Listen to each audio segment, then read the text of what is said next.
So welcome to an Origin of Energy movement clip. So today it's a little bit different. I'm just doing some foam rolling. So this is great stuff to help free up the body and to relieve tension. A lot of us build up tension from either being underactive and sitting in a chair all day or being overactive, so from training too much. So sometimes I'm guilty of that. So this week's been a pretty full-on week and I have built up a bit of tension in my legs from doing a lot of training. So I'm just going to go through some different release techniques that you can do using the foam roller. So you can do a lot of these with a tennis ball, but out of the things that I recommend people get is not a lot. You don't need to get a gym membership, that's for sure. If you want to get your body healthy, very simple. If you just had a mat, one of these, and a Swiss ball, and maybe a dowel rod if you're having trouble doing certain movements, but very minimal.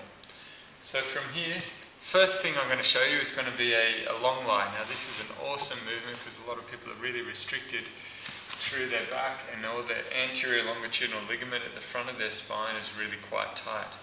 So doing this daily will really help release that tension that's caused from sitting at a desk and slumping over, and poor posture and poor breathing.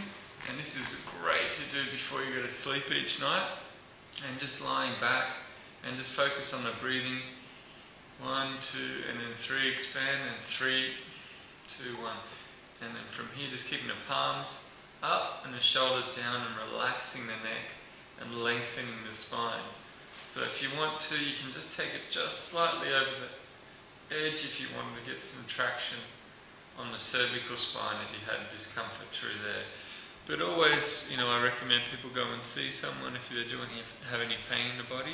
And if this does bring on pain in the body, definitely stop and go see a good chiropractor, osteo, physiotherapist, or a Czech practitioner, someone who's skilled at assessing the body and assessing posture and relieving tension and teaching how to do things with good form.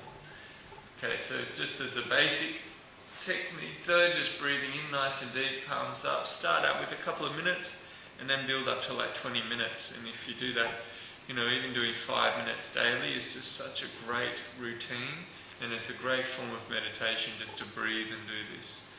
Okay, so now what I'm going to take you through is a self-myofascial release using the foam roller. You can do it while you're here in this position.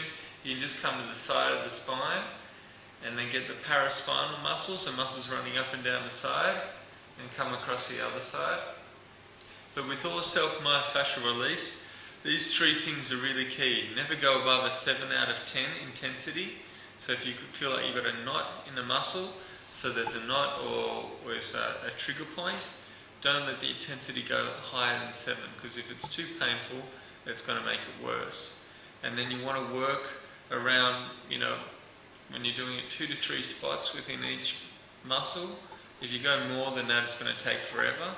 And you want to go on each kind of trigger point if you can find one for about, or not, or just slight restriction, 7 to 10 seconds, not too long. Because if you starve the muscle of oxygen, of blood, you starve out of oxygen and you get ischemia in the muscle. And you're trying to get the waste products out and the nutrition in with these techniques. So from here, whenever you come off the roller, tongue on the roof of the mouth, you can either sit up if you've got a stable neck and a strong core, or just come to the side, tongue on the roof of the mouth, and gently come off. And then that way too, if you've got the tongue on the roof of the mouth and you're not talking, your neck's nice and stable. Okay, from here, I'll show you the first one. This is for the iliotibial band. Now very frequently people build up tension through here. So if you've got this technique, it's a great way to release tension out of there, especially if you're doing lots of lunges and squats and stairs like I did this week. Okay, so from here, what I do is I'm going to walk back towards the heart. So from here, align this so that way when I work back up this way, it pumps the blood back through the veins rather than pumping them the wrong way through the valves. So from here, I'm just going to work up slowly. Find a spot, 7 out of 10. Intensity, there's nothing really there. I'm pretty good.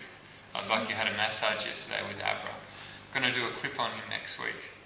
Awesome massage therapist. So from here, 2 to 3 spots, 7 out of 10 intensity. If you find one, Here you can actually use a pinning technique and then work through it that way. And then I work all the way up into the TFL, so the muscle up here in the top quadrant, and the top part through there, at the top of the femur and to the front. And I can work that from that position there. You always want to keep that core active when you're doing it. I can come up here, bring this over and go into the glute.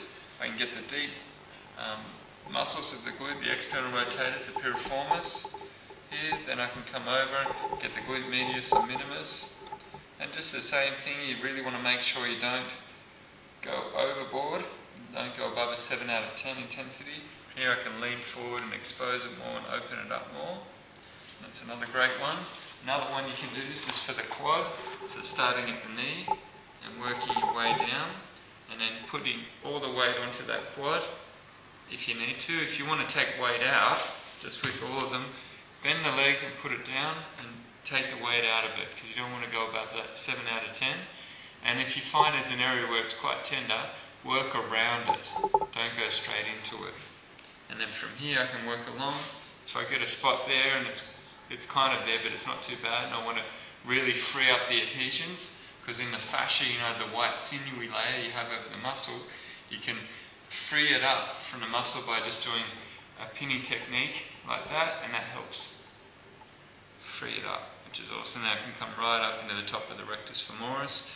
I can come into the adductor like this and work from the knee. Oftentimes near the knee and near the groin you'll have spots through there, and you come more into the vastus medialis through here.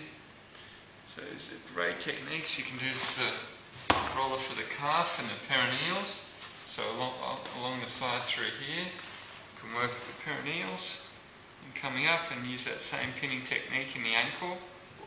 Come up through there, and I can go into the calves from here and work my way up. If I get a spot there, I can go into the soleus. That's the deepest calf muscle. Then I can come up into the gastroc more and work that there. And these are all great techniques that we can use for the legs to free them up. You can do ones for the lats. Just show you that one quickly. That's a good one for the lats if you've got trigger points through there.